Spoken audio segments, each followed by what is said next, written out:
I have been in Japan for about 3 weeks and was going through some of the stuff with the Shinto. My friend Mori-san is across the street at the Shinto shrine, so I've been studying or restudying what Shinto is.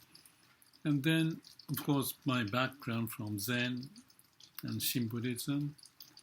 Buddhism is also connected to Shin Buddhism that I want to talk about. Also, Tao Te Ching, Lao Tzu, Daoism had something very similar to all those three.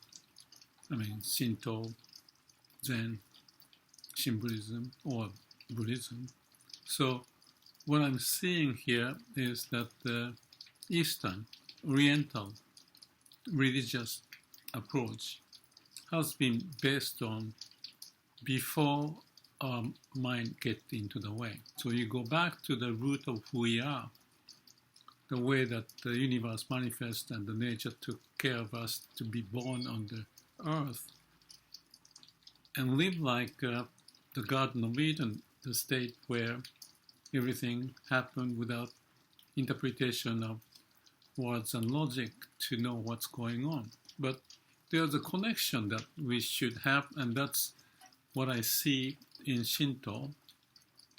They even talk about not using words when you are at the presence of Shinto shrine.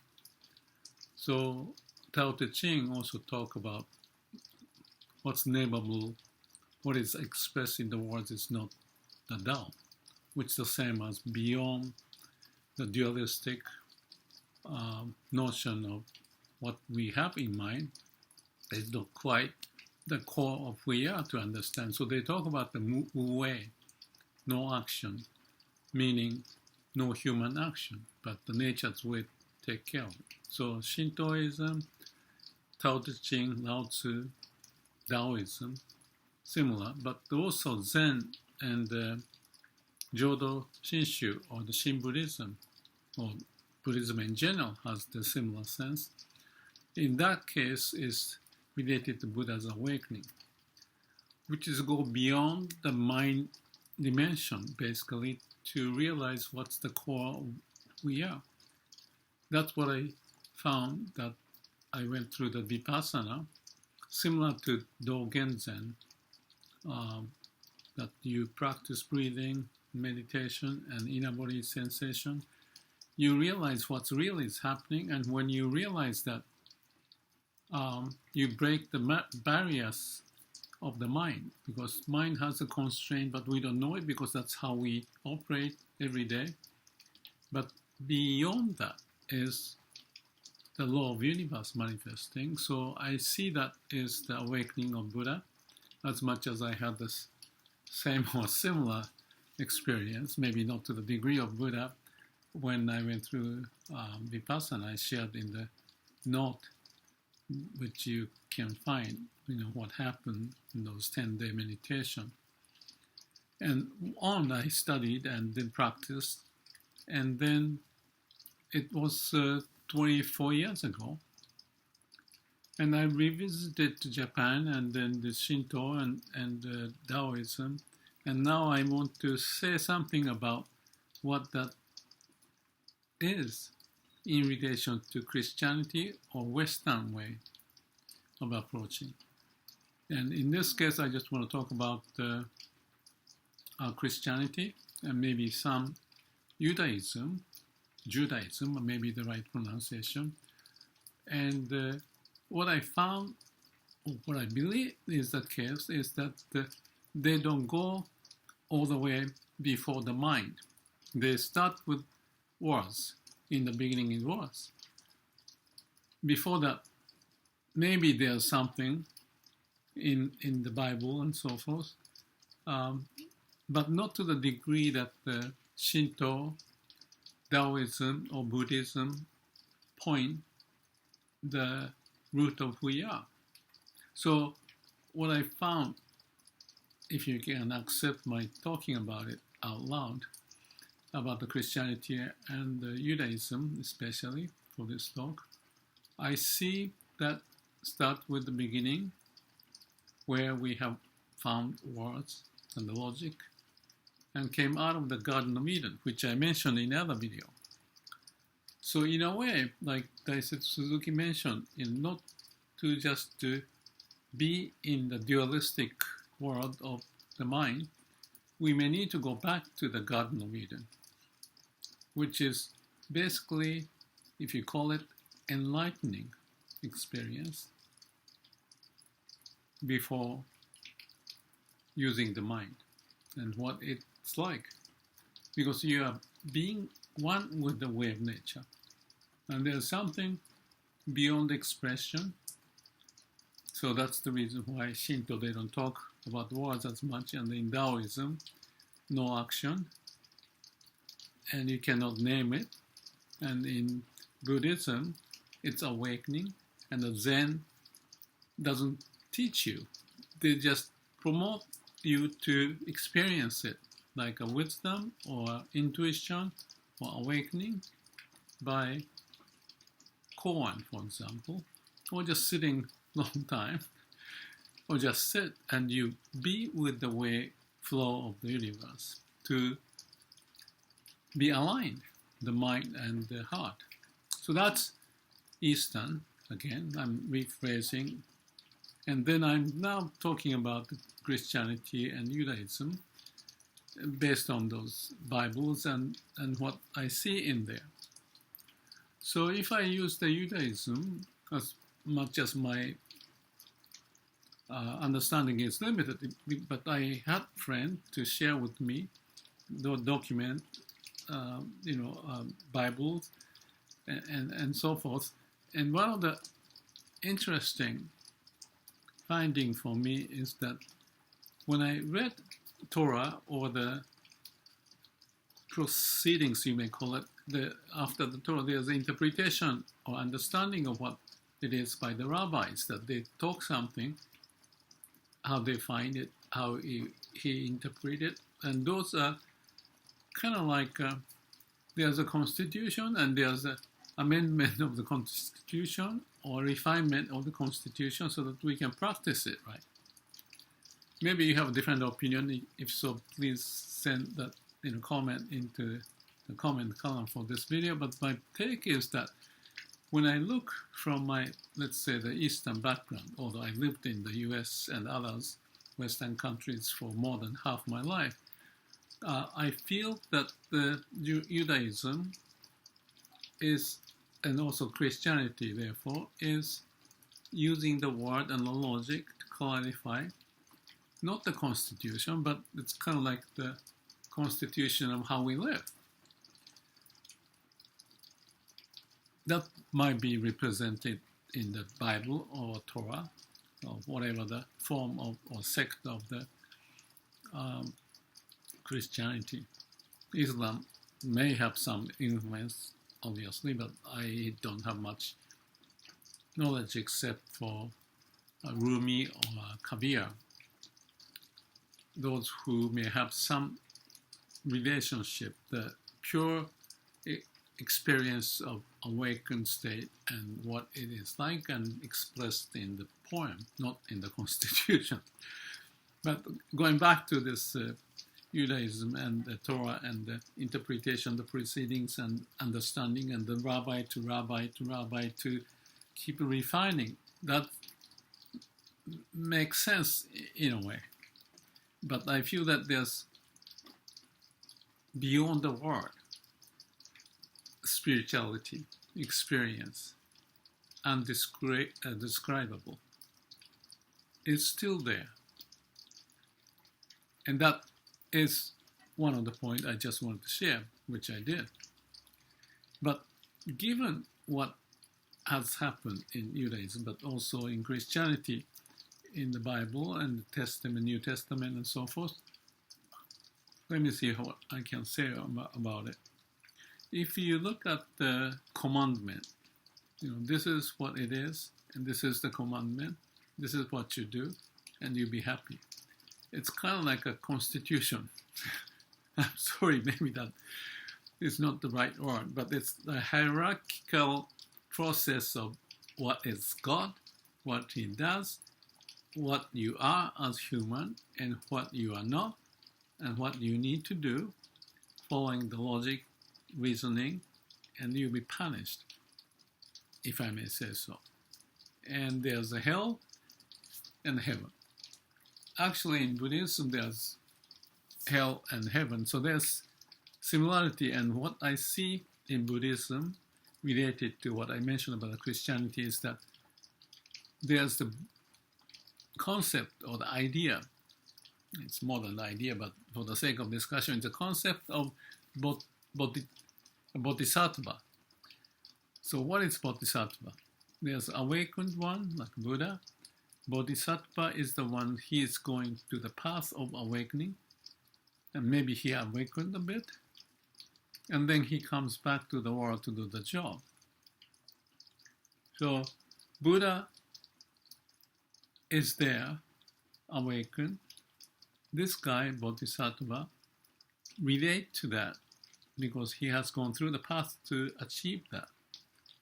And maybe he can achieve, but it's like if you do, then you are leaving the society and go into the wherever, maybe in the cave or alone living in the nature. But he or she didn't want to do that because there's huge population of people in the society that is away from the awakening and into the suffering. So these guys, Bodhisattva goes up, if that's the dimension, going upward to be awakened and then coming back to the, you can call it hell, where the suffering is. I'm sorry to laugh at it. It's not a laughing matter. It's a serious thing. So because the compassionate sense of Bodhisattva bring him back to the society. So if you see that as an element of Buddhism, which is the Mahayana, great, vehicle they call it.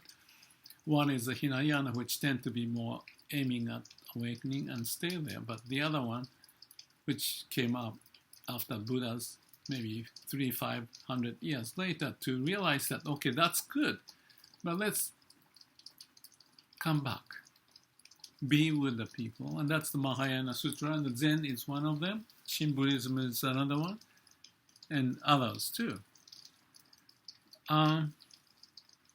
So Christianity, if I relate to that story, then what the Jesus may have represented may be like going between God and human, as in the case of Bodhisattva, awakened, but not awakened, but as a bridge to come and help for those who are lost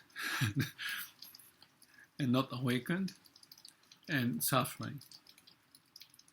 Oh, again, it's not the laughing matter, it's the serious matter. So the ones who comes back to the world has that mission to lift up, and that's what happened, like Shinran, for example, in Shin Buddhism, to describe what the sutra is, the meaning of it, and talk about Namu Amida Butsu. It's like God, Amida Buddha, would come and help you if you believe it, which is to let go of yourself. And what it means in my term that I shared in the other video is connecting to your heart, not just living in the brain and the words and logic, but listen to your heart. It's listening. It's silent, but you listen, then you can hear. So you're not saying, save me, because me has to be gone to be saved. See, that's the non-ego state. Also non-mind state. Mind has limitations, so go beyond the mind, so you go to samadhi. Do the right practice, whatever, and have samadhi, find the panya or wisdom,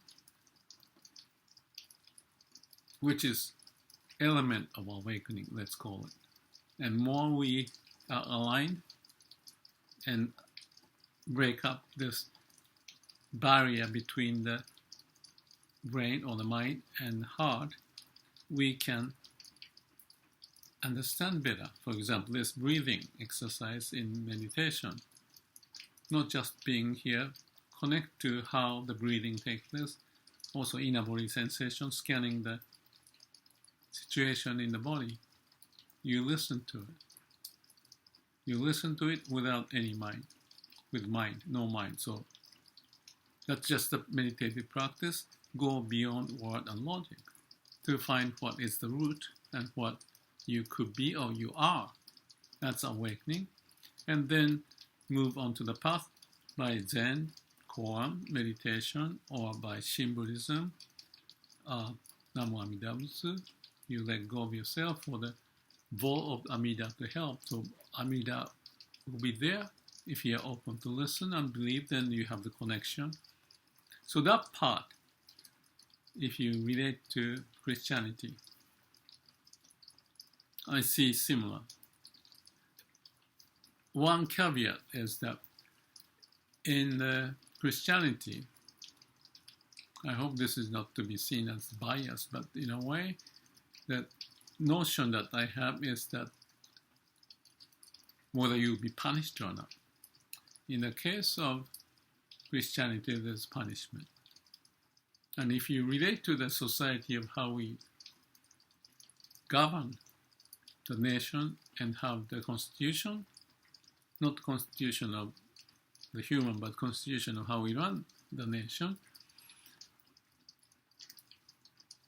there is that punishment. Interestingly, in Shin Buddhism,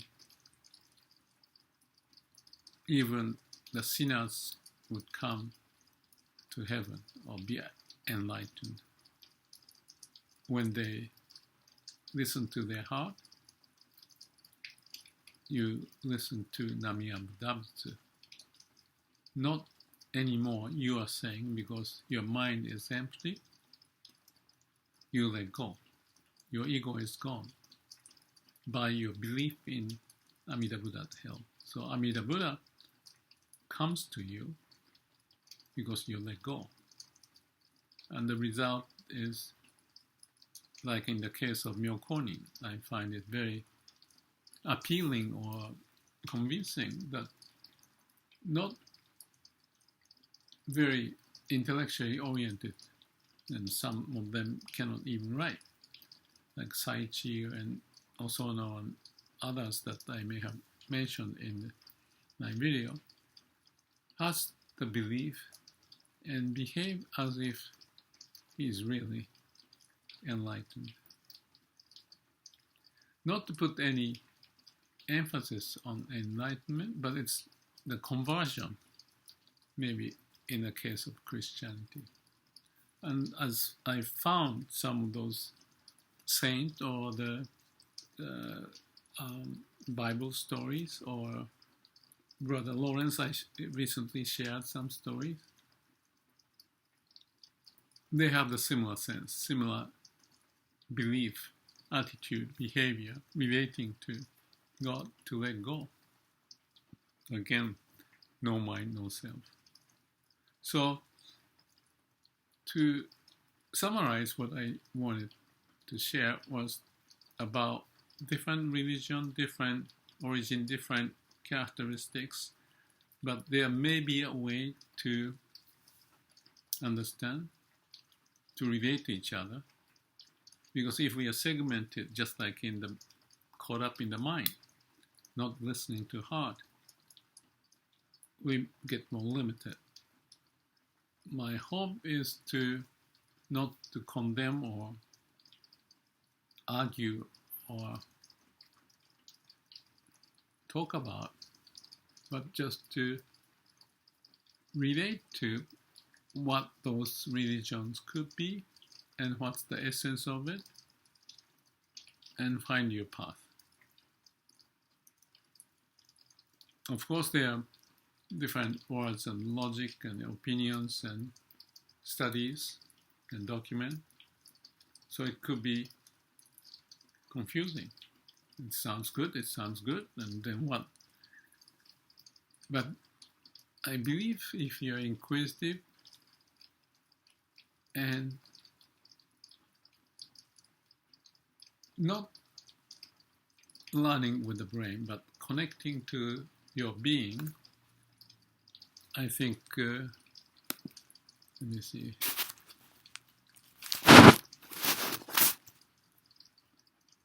Yeah. I think it may help us to find the passage in the turbulent world with the different religions and stuff. Something is universal, something is common as human beings, and we may have a sense developed or way of finding the compassion or wisdom to relate to each other and then make the most of our life individually but as a society. Thank you.